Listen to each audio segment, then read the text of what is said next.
Merci à tous les deux d'avoir précisé davantage notre promesse de numéro 1 sur l'info de sport à nos millions d'auditeurs, Matakissi et Serge Dakouri, que nous retrouverons également à 7h pour d'autres activités informationnelles sur Radio Côte d'Ivoire. Tout de suite, passons à notre invité, Dr Kone Bonian-Valentin, chercheur associé au Centre Suisse de recherche scientifique en Côte d'Ivoire, par ailleurs coordonnateur du projet de prise en charge des plaies à Tabo, et notre invité du jour. Avec lui, il est question de l'ulcère de Burili, mais surtout de l'impact social de cette maladie. Dr Kone Bonian-Valentin est interrogé par l'IME. L'invité du jour. Docteur Kone Bonian-Valentin, bonjour. Bonjour, monsieur l'IME. Dites-nous, docteur, c'est quoi l'ulcère de Burili? Permettez-moi avant toute chose de mentionner que en ce jour, je m'exprime certes ici, mais au nom de l'investigateur principal donc du projet qui est le professeur Bassirou Bonfo, qui est aussi directeur du programme Afrique One Aspire. Pour faire très simple et accessible à tout le monde, il faut dire que l'ulcère de Burili est une maladie chronique. C'est-à-dire c'est une maladie qui prend du temps mais qui affecte principalement la peau et puis quelques rares fois aussi les os. Elle est due à une mycobactérie qu'on appelle pour les scientifiques un peu ulcerens qu'on retrouve dans l'environnement. Donc voilà un peu, et elle appartient à la grande famille qu'on appelle des bactéries, donc responsables de la tuberculose, de la lèpre, ainsi de suite. Quels sont les symptômes de cette maladie? C'est un peu ça la complexité de la maladie. Mais de manière très simple, il faut dire qu'elle commence le plus souvent par des gonflements, qui sont ce qu'on appelle indolores. C'est-à-dire, vous voyez sur votre peau, ça commence à s'enfler juste un peu et ça ne fait pas mal. C'est le gonflement indolore, c'est un nodule, juste un truc qui s'enfle comme ça un peu. Et puis, ou bien ce qu'on appelle souvent un peu dans des termes plus techniques, une plaque, ou bien un œdème. Donc au niveau de la zone touchée, c'est généralement souvent le bras, ou bien les jambes, ou quelques rares fois le visage. Donc voilà un peu les symptômes. Donc, et puis après, bon, vous voyez ça, c'est ce qu'on appelle les ulcères, c'est-à-dire il y a des ouvertures en forme de lésions. Concrètement, comment est-ce que cette maladie se transmet? Au niveau de la transmission, il faut reconnaître que là, il continue d'avoir toujours un problème au niveau scientifique, mais il faut le reconnaître. Mais de manière très simple, c'est que la transmission, il n'y a pas de transmission directe de personne à personne. Souvent, quand on dit non, c'est une zone endémique, on a souvent la peur, on dit, si je vais là-bas, j'ai risque de contracter l'ulcère de Burili. Non. Il n'y a pas vraiment de transmission directe de personne à personne. À ce jour, le mode de transmission de la maladie reste encore plus ou moins mal compris. Ça, il faut le reconnaître. Et c'est d'ailleurs ce qui suscite un certain nombre de recherches dans ce sens-là. Néanmoins, les recherches qui ont déjà eu lieu dans des zones endémiques, particulièrement en Côte d'Ivoire, ont mis en exergue là où on retrouvait cette mycobactérie. C'est-à-dire qu'elle est transmise à la faveur du contact, donc entre des peaux et de l'eau contaminée, ou souvent même par des piqûres d'insectes. Mais des recherches suggèrent que ce sont les insectes souvent qui donnent cela à des personnes. Mais comme je dis, de personne en personne, la transmission n'est pas directe. Donc les recherches continuent vraiment à ce niveau-là. Il faut mentionner que la maladie est liée à l'eau, d'une manière générale, car les foyers sont situés dans ces zones, dans les marins, les lacs, les cours d'eau. Souvent même on parlera un peu des zones à côté des barrages. Donc les recherches ont montré, comme je dis, identifier ces foyers-là, ces endroits, ces zones.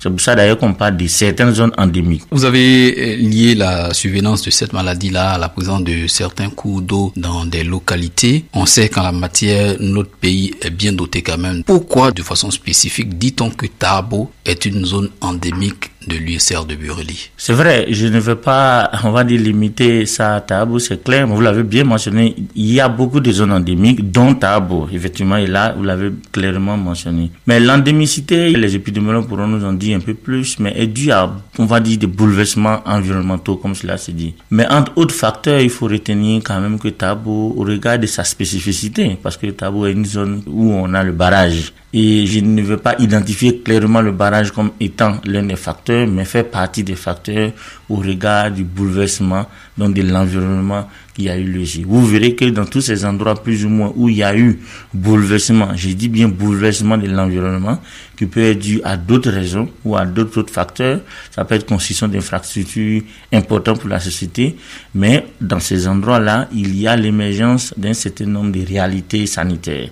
C'est pour cela que vous verrez, lorsqu'on veut construire des infrastructures, on fait une enquête environnementale et sanitaire pour voir ce qu'on va implémenter, qu'est-ce que cela va avoir comme impact au niveau de la santé et comment est-ce qu'on doit gérer cela. Donc vous verrez qu'ici, pour pouvoir gérer cette situation, le programme national de lutte contre l'ulcère de Burili a, avec des collaborateurs, implémenté un pavillon de lutte contre l'ulcère de Burili, ce qui prend en charge toutes ces personnes ou tous ces cas donc avec l'ulcère de Buruli. Ce sont des pavillons, des centres spécialisés qui n'existent pas partout en Côte d'Ivoire, mais qui existent dans les localités où l'endémicité est avérée. Donc ici, Tabo.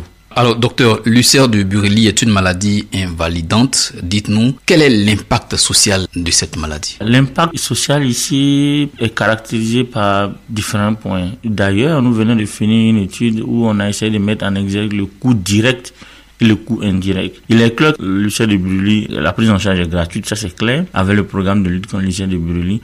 Mais pour quelqu'un qui a une plaie, je l'ai dit, les plaies souvent les retrouvent au niveau du bras et au niveau de la jambe.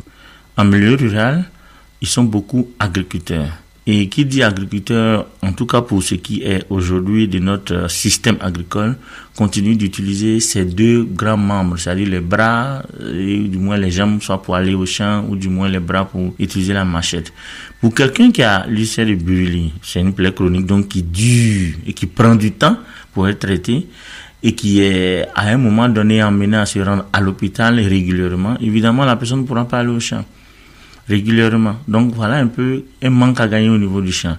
Si la plaie est sévère, par exemple, chaque jour il faut se rendre à l'hôpital, il y a un coût, il y a le transport qu'il faut payer.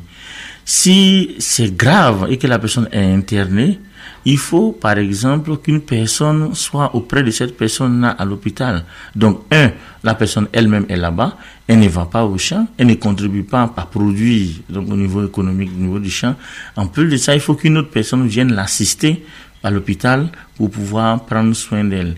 Et mieux, ça dépend de la personne. Si c'est un parent, par exemple, vous verrez que, écoutez, la famille de cette personne-là est au village, mais qui éduque les enfants, qui s'occupe de ses enfants, parce que la personne est internée à l'hôpital. Il y a aussi que, pour certains cas, des familles se sont vues séparées avec le temps que la prise en charge a pris. Parce que ce sont des choses, c'est pas juste une injection, deux injections, un jour, 2 jours, et ça finit. C'est d'où la chronicité. Ça prend du temps dans le traitement. Un monsieur qui a passé tout le temps à l'hôpital, bon, sa femme à la maison, après, bon, ça crée beaucoup de problèmes, et puis ils sont plus ensemble. Ce sont des cas avéré. Mais pire, c'est que dans notre base, on a beaucoup d'enfants. Et quand on parle d'enfants qui doivent être internés, vous imaginez que l'enfant ne peut plus aller à l'école.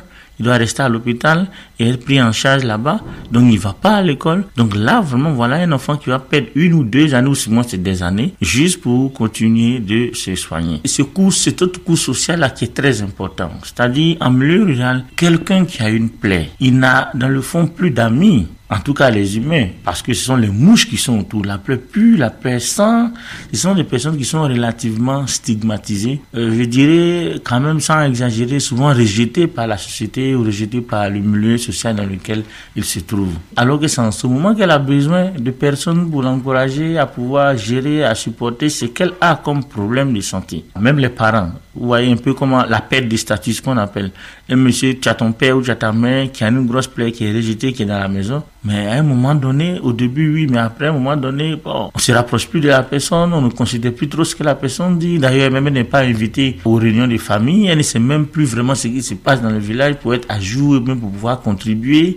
On cherche à trouver une chambre pour elle, séparée, ou du moins une maison à part, au regard de tout ce qui va avec. Et ça, c'est vraiment des réalités qu'on vit avec ces plaies sévères et graves. Alors, docteur, vous avez évoqué la complexité donc de cette maladie. Vous l'avez liée également à l'environnement. Est-ce que vous êtes en train de dire que pour venir à bout donc de l'ulcère de Buruli, l'approche une seule santé ou One Health est une des solutions? Pour ma part, je pense que définitivement, il nous faut une solution, on va dire, intégrée.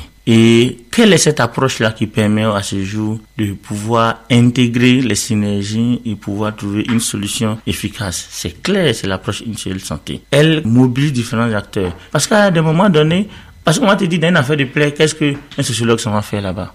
Ou bien qu'est-ce qu'un psychologue s'en va faire? Mais il faut comprendre pourquoi la personne ne va pas à l'hôpital. Et c'est cette étude, c'est ce projet qui nous a permis de comprendre que ils vont à l'hôpital parce qu'ils estiment que c'est une plaie simple. Mais quand c'est pas une plaie simple, ils vont pas là-bas. Parce que cette plaie-là doit être traitée par une autre personne, par exemple. Il faut convaincre la personne, il faut faire comprendre à la personne. Et pour pouvoir convaincre la personne, il faut comprendre les raisons pour lesquelles. Et le médecin, il a sa capacité. Mais s'il n'a pas de patients, il soigne personne. Donc il faut quelqu'un pour faire venir les patients. Il faut quelqu'un pour faire comprendre aux patients que voilà ce que vous comprenez, mais voilà comment est-ce que cela doit être fait aussi. Mais il y a d'autres acteurs importants, les guérisseurs. Nous, loin de nous l'idée de on va dire, tirer à boulet rouge sur les guérisseurs, les praticiens. Non, ils ont leur part dans la société. D'ailleurs, c'est eux qui reçoivent les patients vite et tôt. C'est eux qui reçoivent les patients jugés compliqués. Ils sont importants. C'est juste qu'il faut être complémentaire. Dans certains cas, les capacités des guérisseurs ont été avérées. Ça, il faut le reconnaître. C'est juste que, avec un certain nombre de limites, parce que souvent on a vu des guérisseurs arriver à cicatriser des plaies. Mais est-ce que la maladie finit? Ça, c'est une autre question. Alors, si tu peux cicatriser la plaie, moi, je donne le médicament pour soigner la maladie, par exemple. Et ça, c'est très important. Donc, l'approche Une Santé contribue à pouvoir mettre en exergue l'approche environnementale, c'est-à-dire que les raisons, les facteurs environnementaux. Comment est-ce que, au niveau de la médecine, la santé humaine peut gérer la question? Et comment est-ce que différents autres aspects sociologiques qui prennent en compte les rapports entre les hommes, les perceptions, les représentations des phénomènes sociaux, et avec ces autres acteurs tels que les communicants, tels que les politiques, ainsi de suite, on peut arriver à bout pour pouvoir lutter contre l'ulcère de Buruli dans notre localité. Docteur Koné Boignan Valentin, merci pour toutes ces informations. Je vous remercie. L'IAME qui a interrogé le docteur Koné Boignan Valentin, chercheur associé au Centre suisse de recherche scientifique, par ailleurs coordonnateur du projet de prise en charge des plaies à Tabo.